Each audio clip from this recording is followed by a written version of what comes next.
Professor Raul Borges, Francisco, o Papa das Ruas e a encruzilhada de um Vaticano em disputa.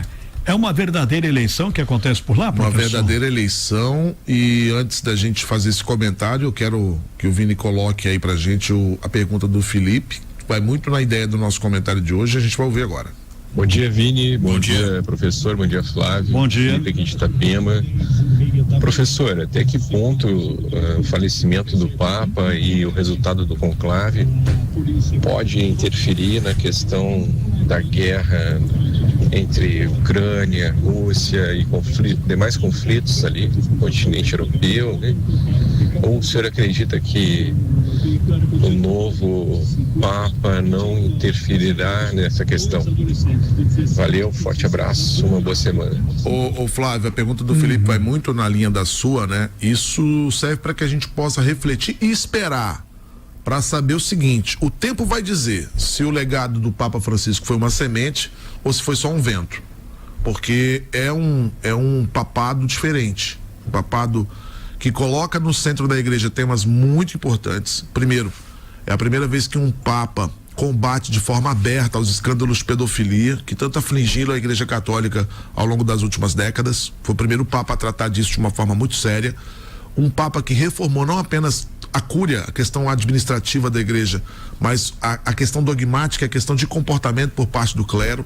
Isso foi muito condenado através das falas. É o primeiro Papa, de alguma forma, a deixar claro que existem dentro da Igreja Católica várias disputas internas. Ele deixou muito claro isso em vários momentos, onde ele disse que a Igreja Católica precisava buscar uma unidade. Ele também fez, principalmente em relação à Europa, apontamentos muito importantes no sentido de preservar a Europa de futuras guerras e condenar as guerras do Oriente Médio. Ele também participou ou faz parte de uma igreja que vem perdendo fiéis no norte, no hemisfério norte, e ganhando muitos fiéis no hemisfério sul. E de alguma maneira incomodou muito, viu, Vini, os conservadores, quando ele trouxe para a igreja temas importantes como homossexualidade, por exemplo, né? E há 3 momentos que ele fala sobre homossexualidade no seu papado. No primeiro momento aqui ainda no Brasil, quando ele diz que ele não é nenhuma referência para julgar ninguém, que esse julgamento viria apenas de Deus. Numa segunda vez na Irlanda, onde ele diz que famílias não podem deixar de acolher os seus filhos homossexuais, que eles devem ser tratados com amor. E na terceira vez, quando ele criticou o fato de que ainda 30 países no mundo criminalizam a homossexualidade, né? Ele criticou isso, inclusive chegou a lembrar que 10 desses países, Flávio Silva, ainda tem pena de morte, parece. Então ele trouxe temas muito sensíveis para o pontificado dele. Foi um pontificado menos doutrinal e mais pastoral nesse sentido, né, Flávio? Outra coisa bastante importante é que, sendo o primeiro Papa latino, ele fez questão sul-americano, digamos assim, ele fez questão de colocar dentro da ordem eclesiástica, dentro da Igreja Católica, o tema pobreza, e fez isso de uma forma muito veemente. Fez isso com gestos que não foram simbólicos, foram ações durante os 12 anos de mandato, né? Para começar, quando ele se autodesigna Francisco, pela primeira vez.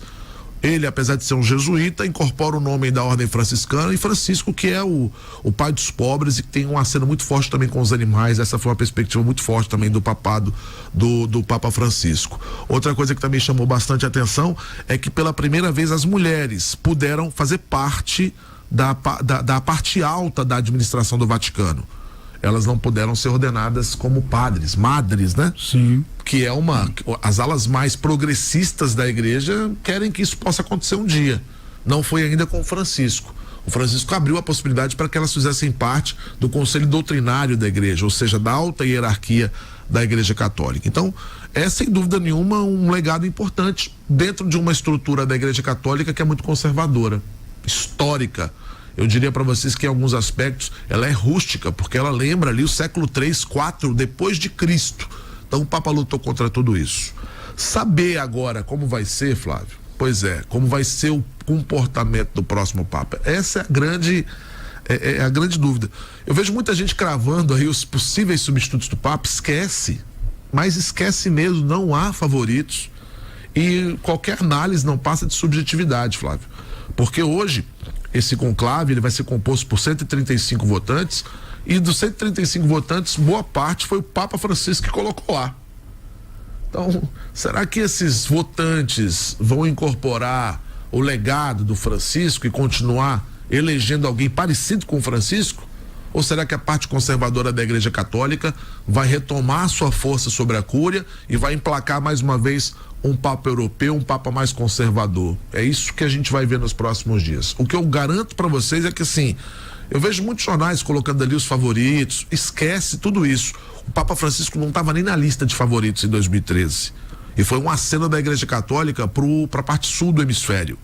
E agora, o que vem? E agora o que nós vamos assistir, meus amigos, é uma disputa muito forte entre as várias cúrias dessa Igreja Católica, que não está unificada, que tem uma briga muito latente entre progressistas e conservadores, e o que vai sair dessa eleição certamente vai determinar os rumos do mundo. Para responder o Felipe, é difícil um Papa se envolver tão forte politicamente como se envolveu o Francisco. O Francisco talvez seja o Papa que mais se envolveu de uma forma absolutamente superior. Ele não fez mídia e publicidade em termos disso, pelo contrário, sempre foi um Papa longe dos holofotes nesse sentido, mas quando ele falava de política ele era muito contundente, quando ele falava de guerra ele era muito contundente, e eu tô para ver um Papa que siga o mesmo caminho, a mesma jornada de Francisco nesse sentido.